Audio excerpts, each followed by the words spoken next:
Нийгмийн хамгаалал, тэтгэвэр тэтгэмж, хөдөлмөрийн зах зээл, ажлын байр, хөгжлийн бэрхшээлтэй иргэдийн асуудал, татвар, хөнгөлөлт урамшуулал, нийгэм хүмүүс нэвтрүүлэг. Баатар хотод 12 цаг 20 минут болсон байна. Тэгэхээр энэ цаг мөчид бид та бүхэндээ нийгэм хүмүүс нэвтрүүлгээ хүргэдэг. За өнөөдөр бид сайн дурын нийгмийн даатгалд хэрхэн хамрагдах вэ сэдвээр нийгмийн даатгалын ерөнхий газрын бодлогын хэрэгжил судалгааны газрын мэргэжилтэн нар мандахтай яриа өрнүүлэх болно. За танд юуны өмнө энэ өдрийн мэндийг хүргэе. За сайн байна уу? За тэгэхээр сонсогч та бүхэн сайн дурын нийгмийн даатгалтай холбоотой асууж тодруулах зүйл байгаа бол шууд нэвтрүүлгийн 30 50 22 утсанд холбогдоорой. За ингээд иргэд олон нийтийн яриаг эхлээд сонсъё. Эргүүлээ бид нар чинь нөгөө тэтгэвэр тэтгэмж авахд хэрэг болдог үст тий. Тэгээ нийгмийн даатгал хийснээр нөгөө янз бүрийн мөнгөлт хуваараа хөдөлмөр эрхэлж байгаа хүмүүс сар бүр нийгмийн даатгалаа төлсөн нь өөрт нь их ашигтай байдаг. Миний хувьд бол хэвтгүүрт гараад байгаа 2 жил гарсан болж байна. Нийгмийн даатгал төлсөн хэвтгүүр харагдсан. Тухайн үед бол биднэрт ингээд аягүйх мөнгө авж байгаа юм шиг санагдсан ч гэсэн эцсийн баримтан дээр бид нар чинь асар жоохон мөнгнүүд өгөөд уг нь ихэнх шиг өндөр төлөвл хөгшөрсөн хойны тэтгэврт гарахад их зүгээр юм билээ шүү дээ. Нийгмийн даатгалын төлөвлөж нэг мэдлэг авах гэж энэ жил сургуулиуд үзэж байгаа. Нийгмийн даатгал гэхгүй бол тэхгүй тийм зээл болохгүй хэмжээний гэл. Яг хэд мэд төлдгийг сайн мэдгүй байна. Сайн дурын даатгалын хамрагдыг үлдээлийг очоор хийждэг үстэй байна. Нэг дээр бөөнөр нь төлж болно гэдэг хин тэр болд юм уу? Нийгмийн даатгал төлдөг мэдээлэл одоохгүй байхгүй шүү дээ. Тэтгэврт гарах насанд явж байгаа. Тэгээд энд бол хамгийн их чухал үүрэг гүйцэтгэдэг. төлдөг сайн дурын даатгал. За мэдэхгүй нөлөө үзүүлэлтийн хавьсан бол байхгүй. Сайн мэдээлэл алга. За олон нийтийн ярианд анхаарлаа хандууллаа. Ер нь нийгмийн хамгаалал, нийгмийн даатгал гэдэг энэ зүйл хувь хүнд ямар ач тустай зүйл юм бэ, тийм ээ? Ихэнх иргэд бол тэтгэврээр нэлийн ойлгож штэ, тийм ээ? Зээл авахд хэрэг болдог ч гэх юм уу. За иргэдийн яриа үзэл хандлага ер нь ямар шиг байх шиг байна. За ерөнхийдөө нийгэм даатгал ер нь ямар ач тустай юм бэ гэд иргэдэд ойлгомжтой байдлаар хууль эрх зүйн одоо юу хэллэгээр ярихгүйгээр ойлгомжтой байдлаар тайлбарлахад бол хүний амьдралд өөрөөс нь хамаарахгүйгээр өвдөх, осолдох, эмдэх зэрэг олон эрсдэл одоо тохиолддог. Эдгээр эрсдлүүд одоо хэдий тохиолдохыг одоо хинч урьдчилан мэдэх одоо боломжгүй байдаг. Тэгэхээр нийгмийн даатгал даатгаснаар өндөр наслах хөдөлмөрийн чадвар алдах, ажилгүй болох, за тэгээ өвчлөх үйлдвэрлэлийн осол зэрэг урьдчилан таах боломжгүй эрсдлийн улмаас орлого олох чадвар нь буурах ч юм уу, тийм ээ, орлогогүй болох үедээ тэтгэвэр тэтгэмж төлбөр авах одоо эрхтэй болдог байгаа нийгмийн даатгалаас. Ер нь хүн эхийн хөвлөд бүрэлдэж эхлэмгцэл нийгмийн даатгалын үр шимийг хүртэж эхэлдэг гэж ойлгож болно. Жишээлх юм бол одоо ээж нь жирэмсэн амарцны тэтгэмж аваад замд одоо төрөх эмнэлгийн төлбөрийг одоо нийгмийн даатгалын талаас одоо төлж эхэлдэг шүү дээ. За тэгээд мөн одоо төрснийхөө дараа хүүхэд 19 нас хүртлээр эрүүл мэндийн даатгалыг нь одоо төрөөс санхүүжүүлж эхэлдэг байгаа. За тэгээд амьдрал тохиолдож болох жам ёсны болон гинтээ ослын улмаас одоо нас орсон тохиолдолд ар гэрийнх нь одоо хүмүүс тийм ээ нийгмийн даатгалын шинтгэл төлсөн одоо эсгэс үл шалтгаалаад одоо хөдөлмөрийн одоо тэжээгч хаалцны тэтгэврийг одоо ар гэрд нь олгогддог байгаа. За тэгээд иргэн насанд хүрсэн хойноо тийм ээ 19 нас хүрсэн хойноо одоо энэ бүх эрсдлүүдийг одоо урьдчилан тооцоолоод нийгмийн даатгалд одоо төлснөөр одоо өндөр наслахад одоо өндөр насны тэтгэвэр авна. За өвчсөн тохиолдолд одоо хөдөлмөрийн чадвар алдсны тэтгэмж авна. Ажилгүй болвол ажилгүйдлийн тэтгэмж авна. За тэгээд хүүхэд төрүүлээ тийм ээ жирэмсэн амарцны тэтгэмж авах. За тэгээд цаашлаад нас орсон тохиолдолд оршуулгын тэтгэмж авах зэргээр одоо төрхөөс эхлээд насан эцэл хүртэл одоо амьдралд учирч болох одоо бүхий л нийгмийн эрсдэл бүрийг одоо нийгмийн даатгалд одоо хуваалцаж байдаг юм аа. За маш сайхан тайлбарлаж өглөө. Тэгэхээр ихэнх иргэдийн тухайд нийгмийн даатгалын шимтгэлийг одоо ажил хөдөлмөр хийж эхлээд ихтэй сургууль төгссөний дараа магадгүй 20 21 наснаас одоо эхлээд төлөөд явах хэрэгтэй юм болов уу гэж ингэж ойлгоод байдаг. Гэтэл одоо төлөх боломжтой насны доод хязгааруулын үүнээс арай эрт байдаг тийм ээ. Тэгэхээр яг хэдэн наснаас хэдэн нас хүртлээр төлөөд явах ийм боломж иргэдийн өмнө одоо нээлттэй байдаг юм бэ? За тэгэхээр одоо энэ дөр бол ерөнхийдөө 18 нас хүрээд одоо мөн одоо тэтгэвэр тогтоолох нас хүртлээл одоо сайн дурын даатгалд одоо хамрагдаж болно. За тэгэхээр нийгмийн даатгалын дотроо албан журмын болоод сайн дурын гэсэн ийм хоёр хэлбэртэй байдаг тийм ээ. Тэгэхээр хэлбэр тус бүрийг одоо бас наривчлан танилцуулж өгөхгүй юу, хоорондоо ямар ялгаатай одоо эргээд иргэн маань хүртэх тэр тэтгэвэр тэтгэмж тийм ээ, энэ зүйл дээр одоо харилцан ялгаа байна уу, яг ижилхэн хэмжээнд үйлчлэх үү? За энэ тал дээр бол за албан журмын даатгуулагч маань за ажил олгогчтой хөдөлмөрийн за сайн дурын даатгуулагч гэж юу хин юм бэ гэдэг талаар юу ярил л та. За энийг ярихын тулд за тэгэхээр ажил олгогчтой хөдөлмөрийн гэрээ, ажил гүйцэтгэх гэрээ болон за хөлсөөр ажиллах гэрээ байгуулан ажиллаж байгаагаас бусад иргэн тийм ээ нийгмийн даатгалын сайн дурын хэлбэрт хамрагдаж болно. За өөрөөр хэлэх юм бол ажил хөдөлмөр эрхлээгүй иргэд за хуваарь хөдөлмөр эрхлэгчид, малчид, за чөлөөт уран бүтээлчид, бичил уул уурхай эрхлэгчид, оюутан зэрэг хүмүүс сайн дурын даатгалд хамрагдаж болно. Тэ. За хоорондын ялгаагийн хувьд. За ялгааны хувьд бол сая хэллээ тийм ээ. За албан журмын даатгуулагч маань нийгмийн даатгалын 5 төрөлд хамрагдаж даатгуулна. За даатгуулагчийн сарын цалин хөлс түүнтэй адилдах орлогоос нийгмийн даатгалд 24% шимтгэл төлдөг байгаа. За хөдөлмөрийн аюулгүй байдал, эрүүл ахуйн эрсдэл өндөртэй ажлын байранд одоо ажилдаг хэрвээ ажилдаг бол 24-25% шимтгэл төлнө.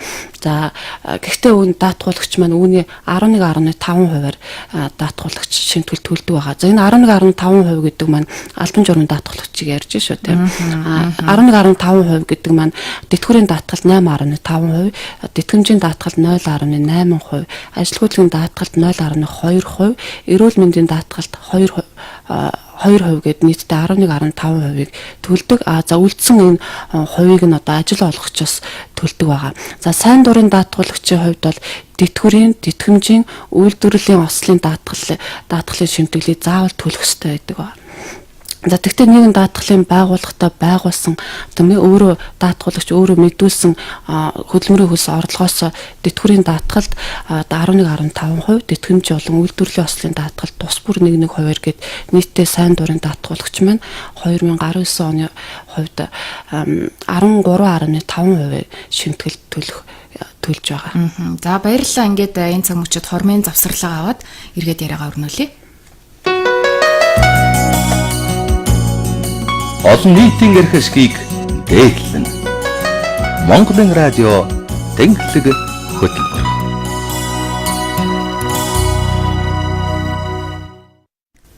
Нийгэм хүмүүс нэвтрүүлэг үргэлжилж байна. Өнөөдөр бид сайн дурын нийгмийн даатгалд хэрхэн хамрагдах вэ сэдвээр нийгмийн даатгалын ерөнхий газрын бодлогын хэрэгжилт судалгааны газрын мэргэжилтэн нар мандахтай яриа өрнүүлж байна. За яг одоо нэвтрүүлгийн хамгийн чухал асуулт руу оръё. За энэ бол нийгмийн баталгааг хангаж өгдөг. За ирээдүйд тохиолдож болох олон эрсдлээс таныг одоо хамгаалдаг энэ нийгмийн даатгалд иргэд олон нийт одоо сайн дураар хэрхэн хамрагдах вэ гэдэг энэ зүйлийг хэлж өгье тийм ээ. За сайн дурын даатгалд хамрагдахын тулд өөрийн оршин суугаа хаягийн дагуу нэгэн даатгалын хэлтс дээр очиж нэгэн даатгалд даатгуулах тухай гэрээ байгуулнаа. За ингэж одоо манай байгууллага маань энэ жил одоо танд ойрхон найрсаг үйлчлэгээний жил болгон зарласантай холбогдуулаад төрийн байгууллагуудаас одоо ялгаатай захимаар үйлчилгээ авах эрх боломж нь одоо бүрдсэн байгаа. За тэгэхээр бас энэ даатгал цэг эмээр холбогдоод одоо сайн дурын даатгалын гэрээгээ сунгах, за сайн дурын даатгалын гэрээгээ зуцлах, шинтгэлийн төлөх за зэрэг одоо үйлчилгээнүүдээ заавал хэлтс дээр очихгүйгээр захимаар одоо сайн дурын даатгалынхаа гэрээгээ төлөх боломжтой болсон байгаа шүү. За тэгэхээр сайн дураар даатгуулахад гэрээ байгуулахад одоо хувь хүн орлогоо тодорхойлох тийм ээ, шимтгэлээ одоо тооцоолох бас нэг ийм чухал алхам байдаг тийм ээ. Тийм. За сайн дурын даатгалын шимтгэлийн за доод хэмжээг тухайн засгийн газрын хөдөлмөр үүсний доод хэмжээнээс багахгүй одоо доод хэмжээ байгаа. За сайн дурын даатгалын дээд хэмжээ бол доод хэмжээг одоо 10 дахин нэмэгдүүлснээс хэтрэхгүй байхаар байгаа. 2019 оны хувьд бол сайн дурын даатгал доод хэмжээ нь 43200 төгрөг байгаа. За дээд хэмжээ нь бол 432,000 төгрөг байгаа. За баярлалаа. Ингээд үргэлжлүүлээд иргэд олон нийтийн дараагийн ярианд анхаарлаа хандуулъя.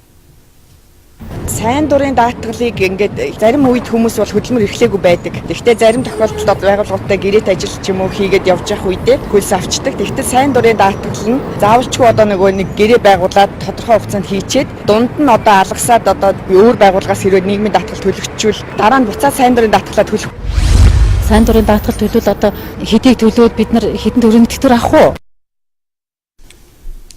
За энэ дээр бол хоёр иргэн асуулт асуусан байгаа тийм ээ. Та зохих хариултыг өгөөч. За энэ дээр эхний сонсогчийн эхний асуултын тухайд бол одоо сайн дурын гэрээ байгуулж төлж явж байгаад за гэрээ дуусахаас өмнө одоо албан журмын даатгалд хамрагдсан бол тэр даатгал дууссаны дараа эргээд одоо сайн дурын даатгалаа үргэлжлүүлж болох хэсэг. За албан журмын даатгал, сайн дурын даатгал хоёр бол давхардаж төлөх боломжгүй байгаа хуулиараа. За тэгэхээр одоо сайн дурын даатгалын гэрээтэй хугацаанд одоо ажил хөдөлмөр эрхлэхээр бол сайн дурын гэрээгээ цуцлана. За тэгээ албан журмын даатгалаар даатгуулж яваад сайн дурын даатгалд ажлаасаа халагдсан тохиолдолд эргээд сайн дурын гэрээгээ байгуулад сайн дурын даатгалтай хамрагдаад явж байна. За хоёр дахь сонсогчийн хувьд бол одоо хэдэн төгрөгийн шимтгэл төлөвл эргээд хэдэн төгрөгийн одоо тэтгэвэр авах боломжтой байдгийм бэ гэдэг ийм асуулт байсан. За энэ бол яг нийтдээ одоо нийгэм даатгалын сангаас олох тэтгэвэр тэтгэмжийн тухай хуулиар бол нийт ажилласан жил тийм ээ 20-с дээш жил нэг дутмыг одоо 1.5-аар ингээ үүнээс одоо 20 жил доторх одоо энэ оны тухайд бол энгийн тэтгэврийн хувьд бол 6 жилийн цалингийн дунджаар бодож байгаа тэтгэврийг за энэ 6 жилийн цалингийн дунджийг одоо дундч тийм ээ энэ дунджаас 45%-аар тэтгэвэр маань бодогддог байгаа. Тэгэхээр сайн дурын даатгуулагч маань аль болох өндөр төлөх юм бол тэр төлсөн шимтгэлийнхаа 45%-аар тэтгэвэр маань бодогдоо явна гэсэн үг. 20-с дээш жил дутм нь болохоор энэ цалингийн дунджаас 1.5-аар 5 дахин нэмэгдээл явна гэсэн үг. Тэгэхээр шимтгэл төлсөн мөнгөн дүнгээсээ л зэвэр хамаарат явна л гэсэн үг. Тэгээ 1 сая төгрөгөөр 1 сая төгрөгийн тэтгэврийн дундчтай иргэн бол 450,000 төгрөгөөр тогтоох жишээтэй. За нийгмийн даатгалын шимтгэлийг бол одоо сар болгон банкнд очиж одоо тогтмол төлж тушаах ёстой гэж ингэж ойлгодог. За гэвч үүн дээр бол одоо улирлаар хагас жилээр гэх мэтчлэн ямар нэг зохицуулалтыг одоо бас хийж болдог байгаа тийм ээ. Тэгэхээр энэ талаар бас за энэ дээр одоо иргэд маань одоо маш сайн ойлголттой байх хэрэгтэй. За жишээлх юм бол одоо малчин тийм ээ газар тариалан эрхлэгчид одоо олох одоо орлого маань одоо тодорхой циклтэй байдаг тийм ээ. Малчин маань одоо хавар ноос ноолороо аваад нэг одоо мөр орлоготой олно. Одоо газар тариалан эрхлэгч тэгэхэд одоо намрын улиралд ургацаа ураагаад тийм ээ орлого нь орж ирдэг шүү дээ. Тэгэхээр сайн дурын гэрээгээ байгуулахдаа одоо сараар төлөх юм уу, улирлаар төлөх юм уу, жилийн эцээрээ төлөх юм уу гэдгээ байцаагчтайгаа гэрээндээ сайн тусгаад урьдчилаад гэрээндээ тусгаж өгөх юм бол энэ заавал сар бүргээд төлөөд байх шаардлагагүй. Тэр гэрээнийхээ дагуу л одоо улирлын сүүлэр гэх юм уу хагас жилэр гэх юм уу тэрийг төлөв явж болно. Гэрээнийхээ сар бүр төлөхгүйгээр ингээд гэрээнийхээ хугацаанд одоо орхигдуулсан тохиолдол бас байдаг л да. Тэгэхээр энэ үед бол гэрээнийхээ хугацаанд төлөөгүй тохиолдолд 0.3% алдангаа төлөөд ингээд нөхөн төлөх боломжтой байгаа. Гэрээний хугацаа бол дууссан тохиолдолд бол сайн дурын даатгуулагч тэр нөхөн төлөх боломжгүй байдаг шүү. За сонсогч та бүхний өмнө манай шууд нэвтрүүлгийн 30 50 22 утас нээлттэй ажиллаж байгаа. За тэгэхээр цахим шийдлийн талаар бас жаахан дэлгэрүүлж ярил тийм ээ. Заавал одоо банкнд дугаарлахгүй цаг хугацаагаа хэмнсэн энэ зүйлийн талаар бас илүү дэлгэрэнгүй мэдээлэл өгвөл иргэд бол бас шин тутам зүйлд тиймч амархан бас дааддаггүй тийм ээ. Заавал мэдлэг мэдээллийг сайтар одоо танилцуулж байж дааддаг. Тэгэхээр яг энэ даатгал цэг юм ээ гэж дээр хэлжсэн энэ талаар. За энэ манайх бас энэ даатгал цэг эмэнэс гадна бас гар утсанд одоо нэгэн даатгал аппликейшнийг суулгаад онлайнаар одоо манай нэгэн даатгалын үйлчилгээнүүдийг одоо авах боломжтой байгаа. Гэрээсээ ч гэсэн одоо шимтгэлээ төлөөд сунгаад гэрээгээ туслаад ингээ явах боломжтой байгаа. За тэгээд нэгэн даатгал гэсэн аппликейшнийг гар утсандаа суулгаад за мөн нэгэн энэ даатгал цэгийн вебсайт болон вебчат вичатаар одоо ашиглаад манай одоо үйлчилгээнүүдийг захимаар авах боломжтой байгаа. За мөн 94 90 12 89 за 95 90 12 89 дугаарыг манай мэдээллийн ажилтнтай холбогдоод баталгаажуулах код аваад захимаар одоо заавал хэлц дээр ирээд ингээд сар болгон нэгэн даатгалын шимтгэлээ төлөөд авах шаардлагагүйгээр гэрээсээ ч гэсэн захимаар үйлчилгээг одоо аваад авах боломжтой болсон шүү. За нийгмийн даатгалын энэ аппликейшн бол одоо шимтгэлээ төлөхөөс гадна өөр одоо ямар боломжуудыг даатгуулагчид олгож байгаа вэ? Одоо төлсөн нийт шимтгэлээ одоо хянаад явах ч байдаг юм уу тийм ээ? Бусад боломжуудыг бас хэлж өгөөч. За даатгуулагчид одоо зориулсан энэ одоо манай вебсайт болон нэгэн даатгал аппликейшн маань одоо лавлага харах за мөн одоо шууд хэвлээд ашиглах боломжтой байгаа. Нэгэн даатгалын шимтгэл төлснөө ингээ хянаад явах боломжтой байгаа. За мөн тэгээ төлбөрөө төлөөд тийм ээ дансныхаа юутайгаа банктайгаа холбогдоод. За энэ дээр нэмэт асуухад нийгмийн даатгалын лавлагааг та гэрээсээ чивлээд авах боломжтой гэсэн юм мэдээлэл яваад байгаа. Тэгэхээр энийг бас яаж ашиглах вэ? Үүний ашиг тусыг яаж хүртэх вэ? Тэгээ одоо манай одоо нэгэн даатгал гэсэн гар утасны аппликейшнийг татал ерөөсө бүхэн тодорхой ороход бүхэн тодорхой л байгаа. Бүхэнд. За баярлалаа. Ингээд хормын завсарлага аваад ирээд ярилцъя. Бидний мэдж байгаа бол хязгаартай. Харин мэдэхгүй байгаа юм хязгааргүй. Монголын радио техник хөтөлбөр.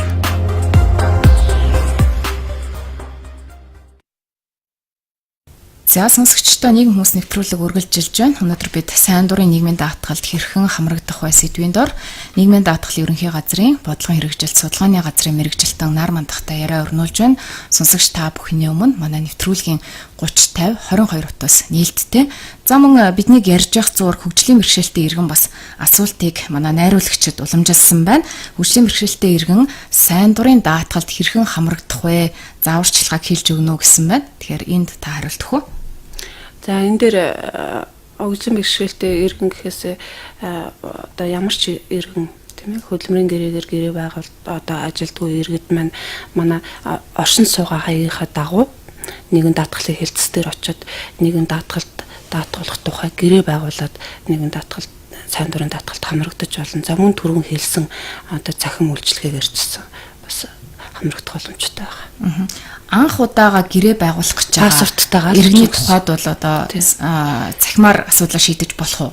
Анх удаа бол заавал хэлтс дээр очиж ерөнхийдөө бол гэрээ байгуулна гэсэн үг. За өмнө нь гэрээтэй байсан хүмүүсүүдийн тухайд бол гэрээгээ үргэлжлүүлээд хийх захимаар бол хийн. Анх удаа сайн дурын даатгалд хамрагдах гэж байгаа бол заавал манай одоо өөрийнхөө оршин суугаа хаягийнхаа нэгэн даатгалын хэлтс дээр очиод сайн дурын даатгал хариуцсан байцаагч дээр иргэний үнэлгэтэйг очиод хамрагдчихна гэсэн үг. Иргэний үнэлэхээс гадна өөр одоо бүрдүүлж очих материал бий юу?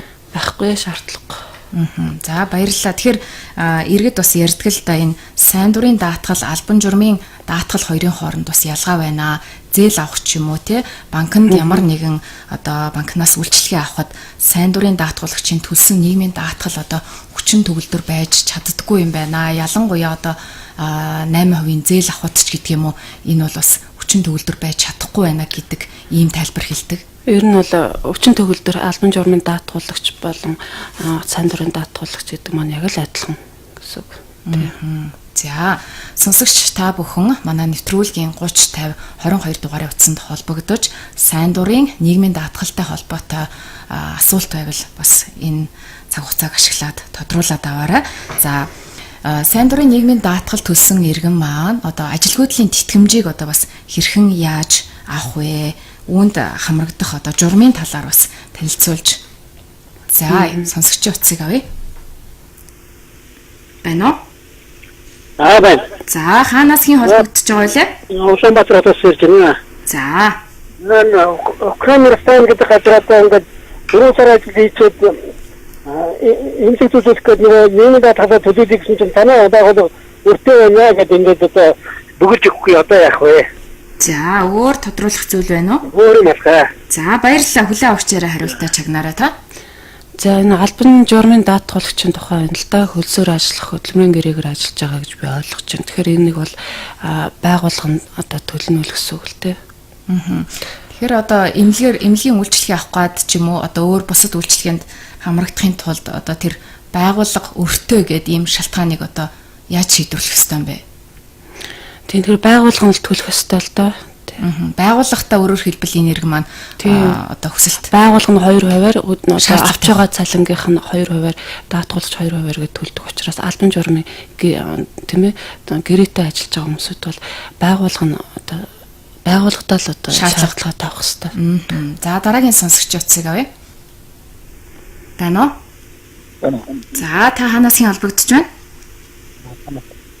Байна уу? Хотоос Улаанбаатар. За танд ямар асуулт байна? Энэ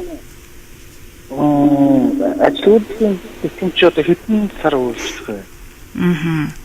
Тэгээд яг одоо тэгээд гадшаа явсан тэгээд ажлын тэмч ингээд яг одоо энэ хугацаанд сайн дурын даатгалаа төлөх үү төлөхгүй эсвэл ажлын тэмцээ авсныхаа дараа төлөө явах хэрэгтэй юу яах вэ? За баярлалаа. За ажилгүйдлийн юу тэтгэмжийг бол нийтдээ 24 сар буюу 2 жил төлснөөс сүүлийн 9 сард нь тасралтгүй ажилгүйдийн даатгалын шимтгэл төлсөн даатгуулагч одоо ажлаасаа чөлөөлөгдсөн тохиолдолд нийгэм даатгалын сангаас ажилгүйдлийн тэтгэмжийг авах эрх нь үүсдэг байна. За ямар ч шалтгааны улмаас одоо халагдсан огт хамаарахгүйгээр 76 өдрийн хугацаанд ажилгүйдлийн тэтгэмжийг олгодог байна. За тэгэхээр ажилгүйдлийн тэтгэмж авч явах энэ хугацаанд сайн дурын даатгалыг төлөх ёстой байдаг. Төлөх ёстой. Тэгээд хэрвээ одоо энэ хугацаанд ажил тийм ээ гэрээ байгуулад албан журмын даатгалагч болчих юм бол энэ ажилгүйдлийн тэтгэмж нь зогсно. Зогсно гэсэн үг. За энэ дээр бас нэг зүйл нэмээд асуухад бол ажилтай ажилгүй хүн бүр одоо энэ ажилгүйдлийн даатгалд хамрагдаж энэ тэтгэмжийг авах бололцоотой байдгүй гэсэн ийм асуулт манад бас ирсэн. Албан журмаар даатгалж байгаа хүмүүсүүд маань одоо ажилгүйдлийн тэтгэмжийн одоо 2%-аар төлөө явж байгаа шүү дээ. Тэгэхээр За баярлалаа. Манай нэвтрүүлэг үргэлжилж байна. Сонсогч та бүхний өмнө 30-22 дугаарын утаас нээлттэй. За тэгээд нийгэм хүмүүс нэвтрүүлэгт ирсэн бас сонсогчдын асуултыг энэ цаг хугацаанд бас тавья. Тэгэхээр иргэд маань одоо өндөр дүнгээр нийгмийн даатгал төлөөд явахын ашиг тус юу нь юу вэ наа тий? Дурын одоо нэг хэдэн жилиг бол сонгоод тэтгэврээ тогтоолгох энэ эрх нь бол даатгуулагчид байдгаа. Тэгэхээр заавал одоо 20 юм уу 30 жилээр өндөр дүнгээр шимтгэл төлөхийн ашиг нь юу байдг юм бэ гэсэн ийм асуулт байна. Тэгэхээр тэтгэвэр бодолт минь одоо ерөнхийдөө л нийт ажилласан жил болон сонгосон 20 жилийн доторх дараалсан 6 жилийн цалингийн дунджийн 45% гэж заасан байдаг учраас одоо хэр хугацаанд тийм ээ төлснөөсөө хэдэн төгрөгөөр төлснөөсөө л ерөөсөө 100% шалтгаалаад явж байгаа учраас. За дараагийн асуулт хүүхдээ 3 нас хүртэл нь асарч байгаа одоо ээжүүдийн нийгмийн даатгалын шимтгэлийг төр хариуцах уу мөн одоо ээжүүдэд ажилласан жил нэмж олгох уу гэсэн ийм асуулт байгаа. За энд бол ажил эрхэлдэггүй хамаагүй нийт ээжүүдийн тухайд бас асуусан. За ажил хөдөлмөр одоо ажлын хөдөлмөр хөлсөөр ажиллах гэрээгээр ажиллаж байгаа одоо 0-аас 3 нас ихэр бол 3 нас нэг хүүхэдтэй бол 2 нас хүртэл нь ажил олгох чинь хөдөлмөрийн өсний доод хэмжээгээр одоо нийгэм даатгалын төлнө. За төлнө гэсэн. За ажилласан жилийн тухайд бол энэ сая 2017 онд батлагдсан боловч 2020 оны 1 сарын 1-ээс энэ нэг хүүхдийн тоогоор 1.6 жил нэмэх нь ажилласан жил дээр нэмэх нь хууль маань 20 оны 1 сарын 1-ээс хэрэгжихэр болсон байгаа. За баярлалаа сонсогчийн утсыг үргэлжлүүлээд авъя. Байна уу? Байна уу? За хаана усгийн холбогдож байна? Баян зүрхээс. За танд ямар асуулт байна? Энд манай нэгдүгээр гарах гэдэг жилийн дутуугаа тэр дутуу жил дээр сайн дурын даатгал хийгээд тэгээд жилийн хөргөж болох уу? Болно тий. Болно гэсэн үг. Одоо эрэхт хувь тэнцвэрсэн тэтгэврийн тухайд бол одоо 19 оны хувьд бол 60 нас 6 сартай хүн тэтгэврээ 60 нас 6 сар хүрчих юм бол хувь тэнцвэрсэн тэтгэврээр тогтоолгож болно.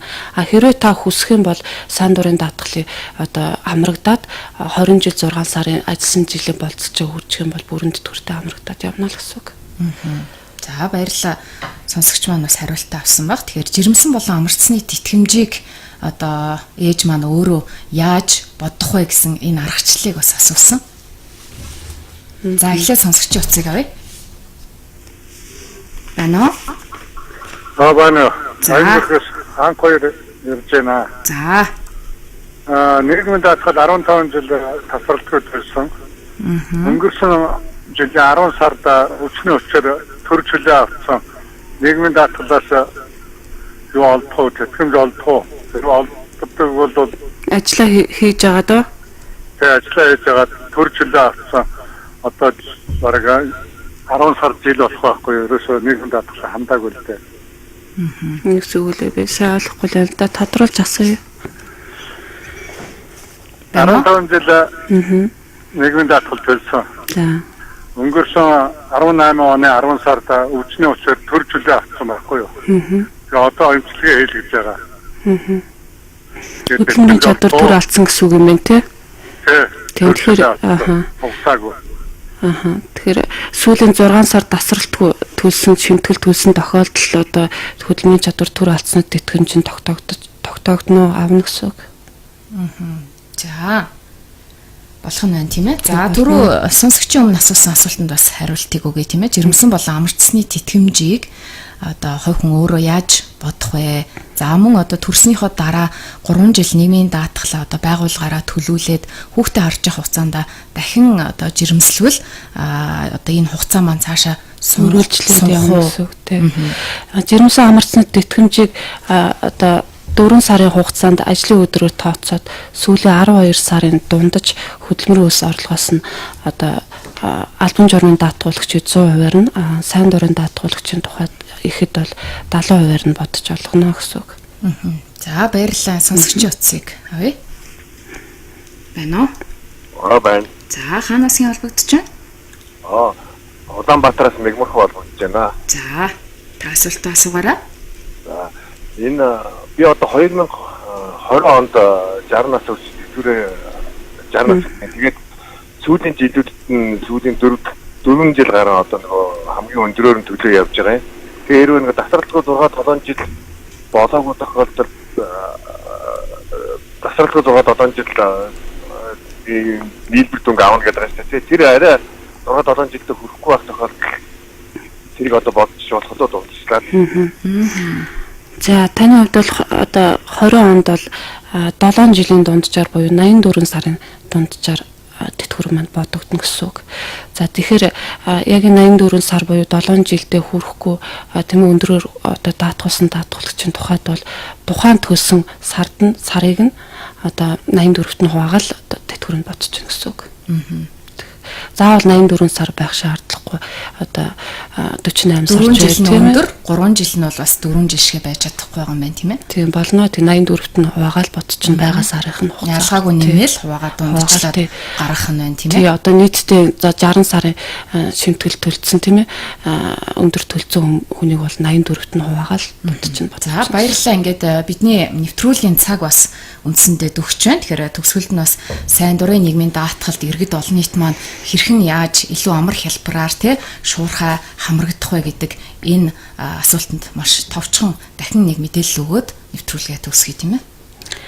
За 2019 оныг манай байгууллага салбарын хэмжээнд танд ойрхон найрсаг үйлчлэгний жил болгон зарлаад нийгэм даатгалын үйлчлэгийг иргэд даатгуулагч, ажил олгогчд маань орон зай үйл хамааран чирэгдэлгүй шуурхай үзүүлэх аль болох нийгэм даатгалын хэлтсээр очихгүйгээр цаг заваа хэмнээд манай захим энэ даатгал цэгийн за гар утсанд аппликейшн суулгаад захимаар үйлчлэгийг авах боломжтой байгаа. Энийг одоо төрийн үйлчлэгээний одоо бусад байгууллагуудаас ялгаатай манайх төрөөс нэг ч мөнгө хөрөнгө санхүүжилт авахгүйгээр дотоод нөөц боломж ашиглаад энэ одоо үйлчлэгийг нэвтрүүлсэн байгаа. За баярлалаа. Нийгэм хүмүүс нэвтрүүлэг өнөөдөр сайн дурын нийгмийн даатгалд хэрхэн хамрагдах сэдвээр нийгмийн даатгалын ерөнхий газрын мэргэжилтэн нар мандахтай яриа өрнүүллээ. Сонсогч та бүхэн үргэлжлүүлээд нийгмийн лавлахаа хүлээн авсан сонсно.